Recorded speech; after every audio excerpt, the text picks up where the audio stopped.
नमस्कार, मैं हूं अरुण जायसवाल और आप देख रहे हैं ITM बड़ौदा यूनिवर्सिटी का digital platform campus connect. Media और सिनेमा जैसे महत्वपूर्ण विषय पर चर्चा करने के लिए आज स्टूडियो में हमारे साथ मौजूद हैं फिल्म निर्देशक कनन अय्यर जी, फिल्म लेखक दरा फारूकी जी और ITM यूनिवर्सिटी ग्वालियर के संस्थापक चांसलर श्री रमाशंकर सिंह जी। आप सभी का बहुत बहुत स्वागत है कैंपस कनेक्ट के इस खास कार्यक्रम में।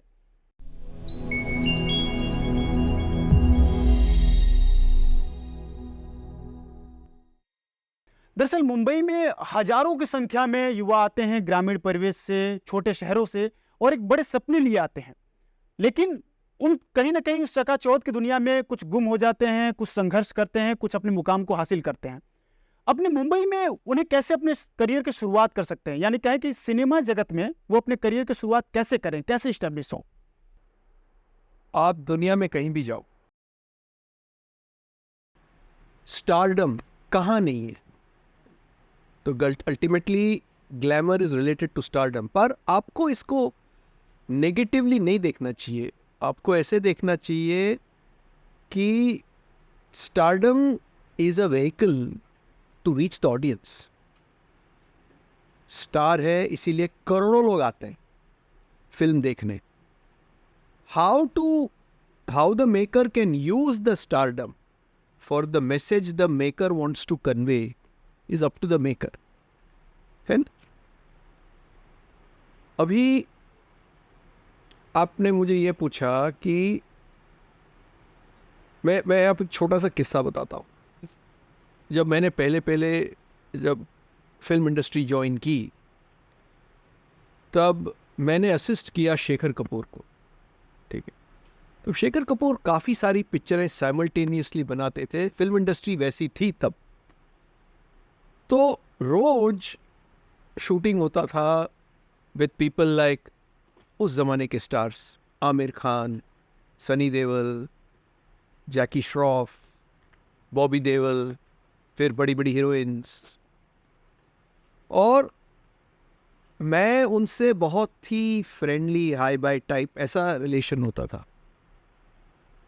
तो शेखर ने मैं नया नया था फिल्म इंडस्ट्री में, तो शेखर ने मुझे एक बात बताई, you know Kanan, in your body language I am not seeing you star struck, you won't be able to survive in Bollywood. उन्होंने मुझे ये भी बताया, वो है देव आनंद के सिस्टर के सन, ठीक है। And even he was awestruck by the phenomenon of stardom. Glamour will attract you to Bollywood, which is fine. But what do you do with that attraction is the issue. आजकल जो media आपके department में है और जो चाहते हैं कि उनको फिल्म इंडस्ट्री ज्वाइन करना है, क्लैरिटी इज़ वेरी इंपॉर्टेंट। ऐसा नहीं होना चाहिए कि मुझे फिल्मों में काम करना है। फिल्म इंडस्ट्री में बहुत सारे डिपार्टमेंट्स हैं, किन डिपार्टमेंट में दिलचस्पी है ना?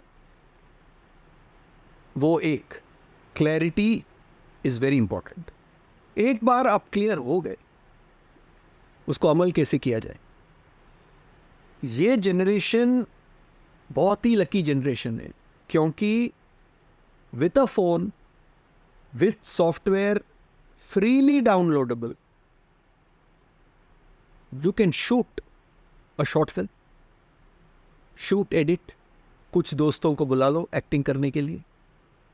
ऐसे भारत में आज हजारों फिल्म्स बन रहे हैं, छोटे फिल्म्स। उससे जो तजुर्बा मिलता है ना, इट इज प्राइसलेस। तो वो करना ही चाहिए, क्योंकि ये सुविधा आज है। ऐसा नहीं सोचना चाहिए कि मैं बॉम्बे के सड़कों में घूमूंगा, कुछ न कुछ हो जाएगा और मैं ये डायरेक्टर बन जाऊंगा, एडिटर बन जाऊंगा। अपने रिसोर्सेज से, जैसे यहाँ बड़ौदा में डिपार्टमेंट में इतने सारे फैसिलिटीज़ हैं, and because it is so easy to make short films, right, your student should spend maximum time making them, learning a little bit.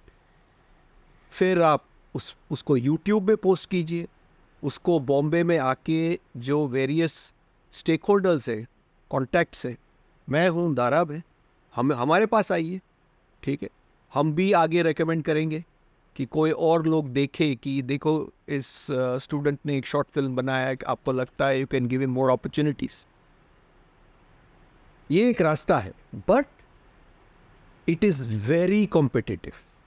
बहुत सारे लोग आते हैं बड़े बड़े अरमान लेके बॉम्बे, तो you should be prepared to last out that competition. उसके अलावा हाँ, आपके कंट्रोल्ड एनवायरनमेंट में आपने शॉर्ट फिल्म बना ली, राइट, बट फिल्म इंडस्ट्री कैसे फंक्शन करता है बॉम्बे में, then it is useful to gain some experience as an assistant. It's useful to do that. तो आपको दो चीज़ें होती है, एक तो आपको प्रैक्टिकल एक्सपीरियंस मिल जाता है, क्योंकि फिल्म चीज़ ही ऐसी है जो पढ़ा नहीं जा सकता। अल्टीमेटली थोड़ा बहुत कॉमन सेंस लेके, थोड़ा बहुत पढ़ के आपको प्रैक्टिकल लर्निंग करना ही होगा। बतौर फिल्म निर्देशक आपने अपने करियर की शुरुआत कैसे की थी?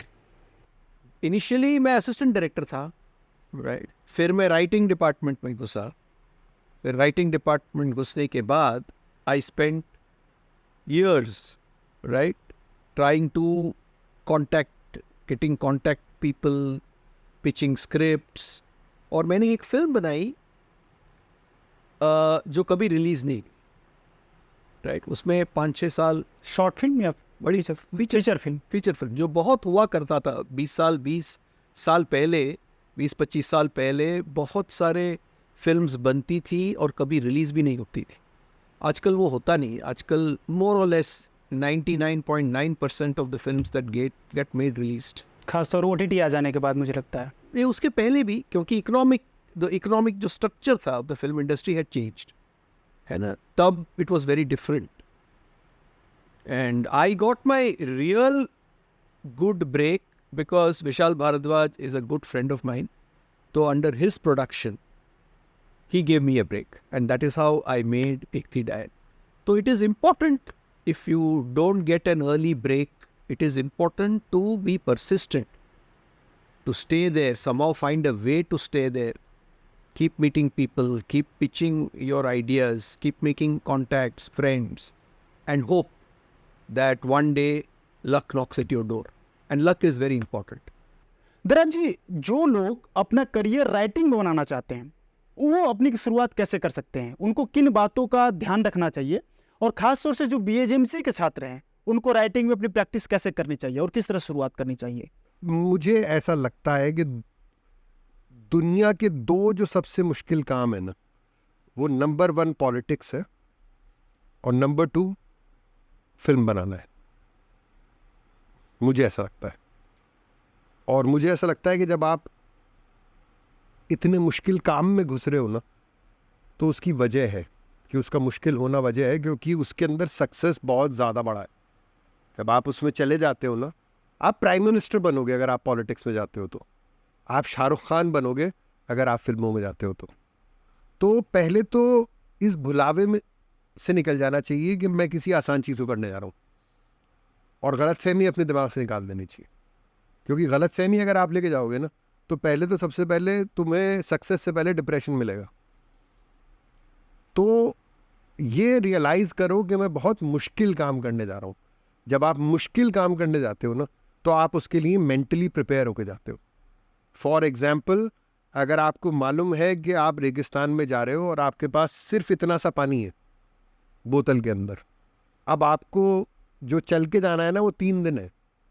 आप मेंटली प्रिपेयर करोगे ना अपने आप को कि मैं कैसे जीऊँगा, कैसे करूँगा चीज़ें। जो भी मुश्किल काम है उसके लिए ऐसे ही प्रिपेयर करना चाहिए। तो मेंटली आपको इस तरह से प्रिपेयर करना है कि दुनिया की सारी मुश्किलें मेरे सामने आने वाली हैं, बट मैं यहाँ पे कुछ करने के लिए आ रहा हूँ और मुझे उन सबको बर्दाश्त करना पड़ेगा। आप जितना ज़्यादा कंप्लेन करोगे ना खुद से, आप उतनी जल्दी वापस आओगे वहाँ से। इसी लेखनी के साथ सबसे बड़ी प्रॉब्लम ये है कि आपको लिखना पड़ता है, और आपको बहुत सारा लिखना पड़ता है और बार बार लिखना पड़ता है। अंग्रेजी में एक कहावत है, राइटिंग इज री राइटिंग। राइटिंग आप कभी भी नहीं सीख सकते बिना लिखे हुए। और उसके लिए आपको पढ़ना बहुत सारा पड़ता है, और पढ़ना भी आपको एक तरह का नहीं पड़ता है, आपको कहानियाँ भी पढ़नी पड़ती हैं, और अगर आप स्क्रिप्ट राइटर मतलब नॉवेलें भी पढ़नी पड़ेंगी, आपको नॉन फिक्शन भी पढ़ना पड़ेगा, आपको अखबार भी वो इतनी तरह की तो पढ़ाई होती है। उसके बाद आपको स्क्रिप्टें भी पढ़नी पड़ती हैं, जो कि अपने आप में एज अ राइटर आप जब पढ़ रहे होते हो ना, तो वो एक अलग जॉनर है राइटिंग का, जिसमें कि आप सिर्फ एक लाइन लिखते हो, tired, huffing puffing, out of breath, he came in. एक लाइन के अंदर आपने लिटरली अभी यहां पे 20 सेकंड लिख दिए। ये एक लाइन जो लिखी है ना मैंने, जब वो आएगा ना तो आप उसको एस्टैब्लिश करोगे, वो पसीने में होगा। उसके बाद वो यहाँ पे आएगा, उसकी सांसें तेज चल रही होंगी, और वो टायर्ड है तो आपको एस्टैब्लिश करना पड़ेगा क्या वो किसी चीज़ से भाग के आ रहा है या वो थक के आ रहा है। पर अगर वो हफिंग पफिंग कर रहा है तो इसका मतलब ये है कि वो भाग के आ रहा होगा। तो this is a different form of writing all together, जो कि आपको सीखना पड़ता है, जो कि आपको शुरुआत में आता नहीं है। आप तो लिख देते हो लंबी लंबी 5-5, 6-6 लाइनें हर चीज़ के ऊपर, और रियलाइज करते हो कि नहीं, ये एक लाइन में लिखा जाना था सब कुछ। तो उसके हिसाब से भी फिर आपको सीखना पड़ेगा। तो ये लंबा प्रोसेस है, writing, rewriting, lot of reading, and then also understanding the format of writing. Okay Kanan ji, आपकी एक फिल्म आई थी, एक थी डायन, जो काफ़ी फेमस हुई, लोगों में पॉपुलर थी। दरअसल इसका आइडिया आपके दिमाग में आया कैसे?